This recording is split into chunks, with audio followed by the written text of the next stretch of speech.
Hello বন্ধুরা, তোমরা ভালো আছো? আজকে সয়াবিনের রেসিপি আমি দেখাবো। আগে আলুটা ভেজে নিয়েছি, আলুটা হালকা করে ভেজে নিয়েছি। এবারে বেগুনটাও হালকা করে ভেজে নিয়েছি। বেগুন একবারেই হালকা ভেজেছি, এক আধটা বেশি ভাজা হয়ে এরপরে সয়াবিনটা দিয়ে দেবো হালকা করে। ওটাও একটু নুন দিয়ে ভেজে নেবো।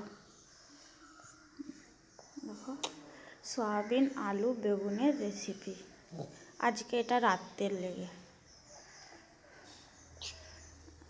সয়াবিন হয়ে এবার একটু কড়াই তেল দিয়ে পেঁয়াজটা দিয়ে দেবো